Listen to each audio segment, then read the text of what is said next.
Joining me now, Republican Congressman from Texas, Dr. Ron Paul. Dr. Paul, welcome back to Meet the Press. Thank you. Good to be with you. Let's get right to your plan. This week, you unveiled a plan to cut the deficit and to deal with the economy. The key elements of it is that you want to cut $1 trillion of spending in the first year.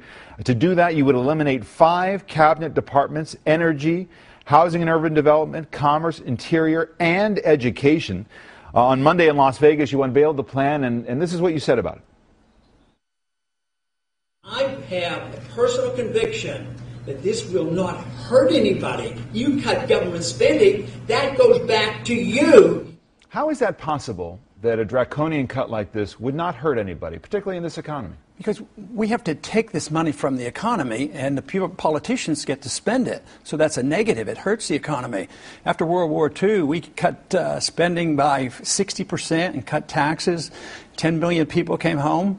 And all the money in the expenditures went back to the people, and that was finally, we got over the Depression by having these draconian cuts. But you have the education system in the state that it's in with big federal contributions now, nuclear energy safeguards after what happened in Japan, environmental protections. Nobody gets hurt under President Paul's plan?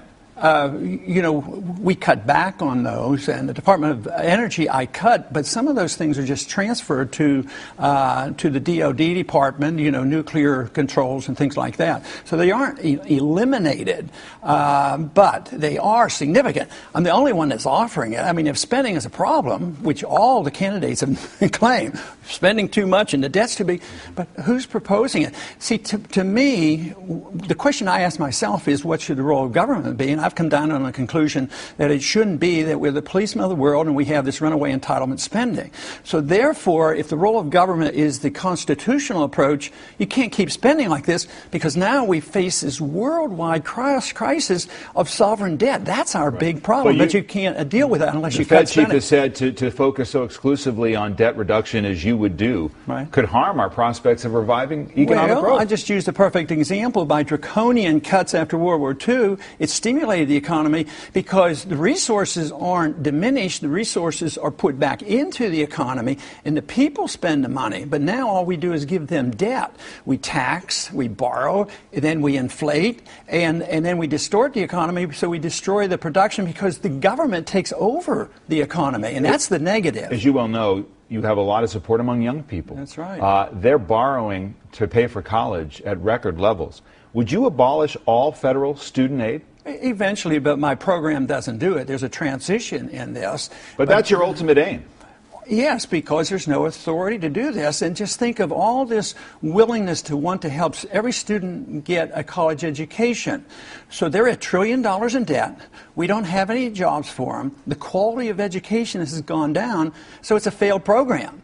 I went to school when we had none of those. I could work my way through college and medical school because it wasn't so expensive. So when you run up debt, you print money, cost goes up in the areas that the government gets involved in, education and medical care and housing. So it's artificial and distorts the economy. So we have to look at the business cycle and the inflation, so it doesn't help the people. All this housing programs, they end up losing their jobs and losing their houses. I mean, what we're witnessing today is the failure of a Keynesian economic model, and today we have to replace it with something. We either replace it with more government and more authoritarianism, more controls, or we look toward the free market. You mentioned housing. You would like to get the federal government out of housing completely. And right now, the mortgage giants, Fannie Mae and Freddie Mac, guarantee 90% of the mortgages in this country. So you'd get rid of the government's role. Sure. The government's always had a role in housing. No, they haven't always had a role in housing. They created the monster. I mean, first the Fed creates the money, and then you have Congress get involved and say, you do this, this, and this, and then it becomes corrupt. They get involved in the derivatives business, and who gets bailed out? They got bailed out. So, no, it's a distortion of the market. You don't eliminate... But play that through, Dr. Paul, because it's really quite jarring. There is no private market right now for mortgages. Oh, no, that's not true. Are you going to wind down these companies? Who would buy them? What happens to housing prices, to the housing market? Well, it would be, the system would be cleansed. It would have been over and done with by now. You say cleansed, so the market would crash again, and you think that's acceptable? It should have had a sharp correction because it was artificially manipulated. And once you get this distortion, you have to correct the mistake.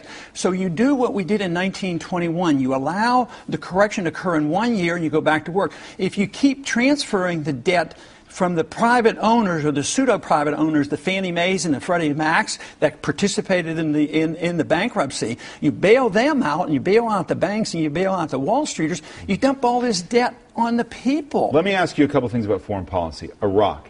You don't actually believe that troops will ultimately come out of Iraq, do you? Oh, no, I don't.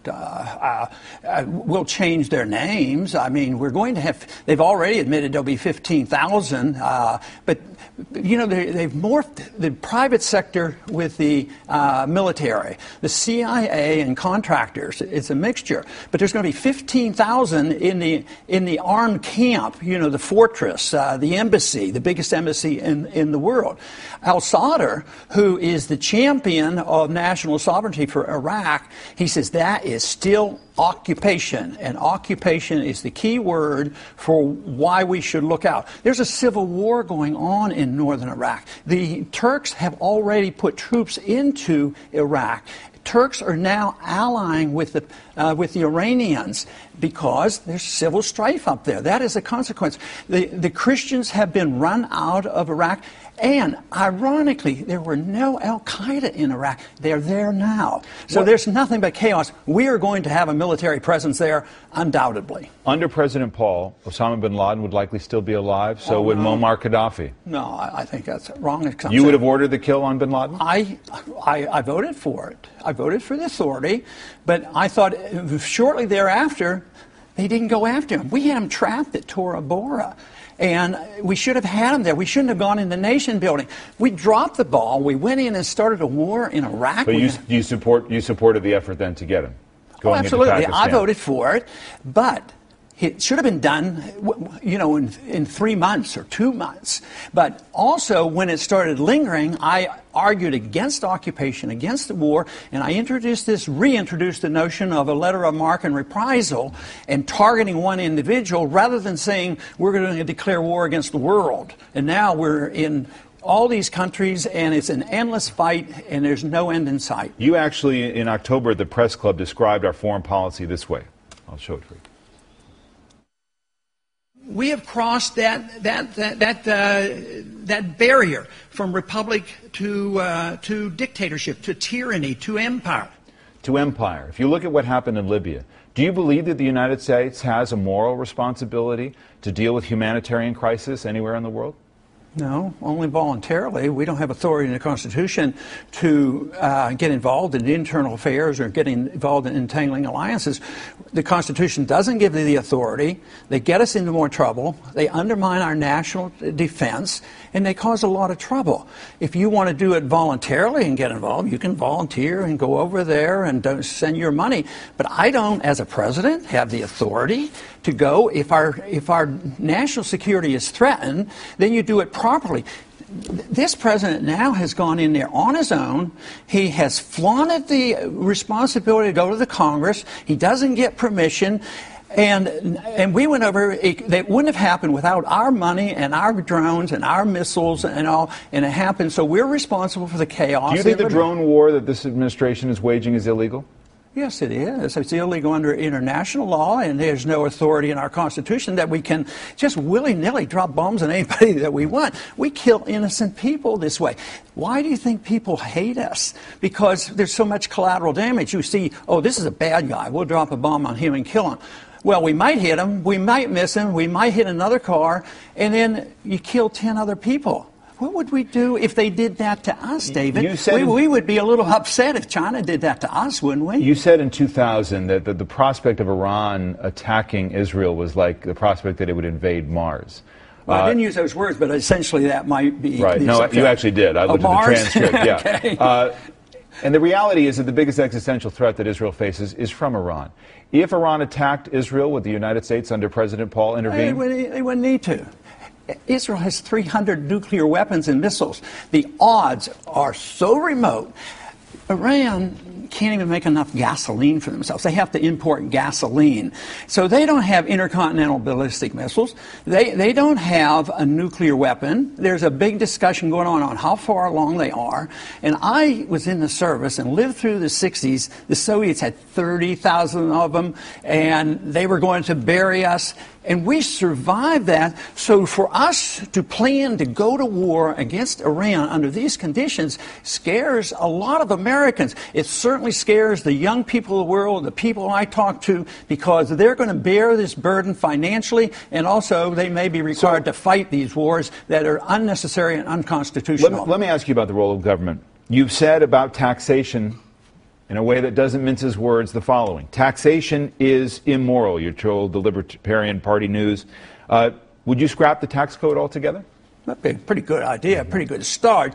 I can qualify it if I'm allowed. Taxation is theft.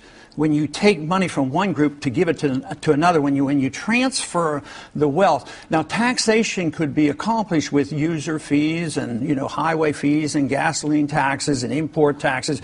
But the income tax is based on the assumption that the government owns you, owns all your income, and provides the conditions on which they allow you to keep a certain percentage. That, to me, is immoral, and the founders didn't like it. That's why the Constitution had to be amended in 1913.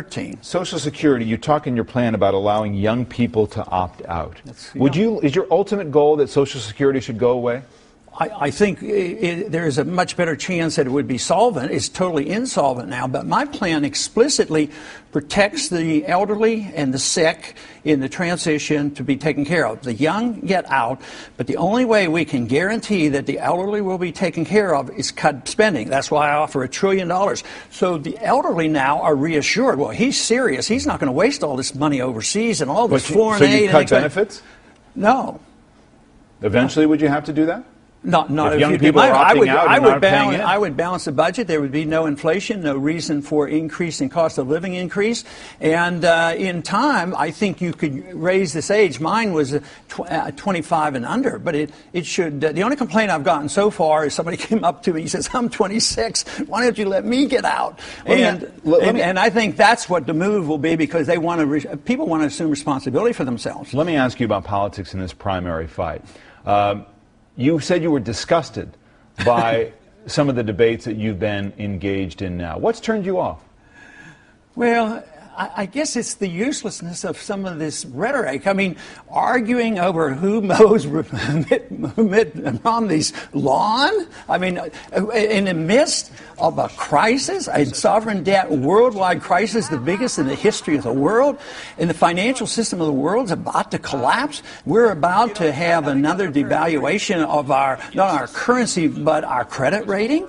This is serious, and no control in the spending. We're going to have to get a hand on this. We have to quit worrying about who's mowing Mitt Romney's yard. You wrote in your book, Liberty Defined, about the fact that politics doesn't really offer a lot of choices. This is what you said. When it comes to any significant differences on foreign policy, economic intervention, the Federal Reserve, a strong executive branch, a welfareism mixed with corporatism, both parties are very much alike. The major arguments in hotly contested presidential races are mostly for public consumption to convince the people they actually have a choice. Are you saying that if Mitt Romney is the nominee, there's no choice between him and President Obama for voters next fall? Well, you could probably figure out some choices, but you have to figure out which position that we're looking at with Mitt Romney. It changes. But my point is, would there be a change in foreign policy? No, there would not be. Would either one of them work on a true audit of the Fed and a change in monetary policy that the Federal Reserve can't monetize debt? No. Would they address the entitlement system? Would they ever address either one?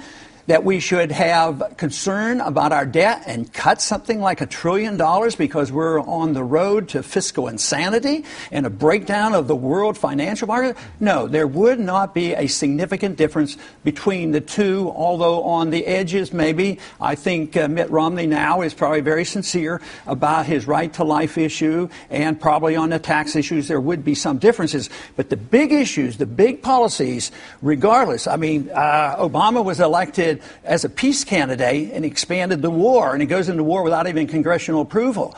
I mean, when the Republicans get in and they're against regulations, they give you no child left behind prescription drug programs and Sarbanes-Oxley. So no, the regulatory system, the spending, the deficits, the printing of money, they stay the same. And that's what the streets are telling us. Whether it's the occupiers or whether it's the Tea Party people, they're saying enough is enough. They want some changes, and that's what they're looking for.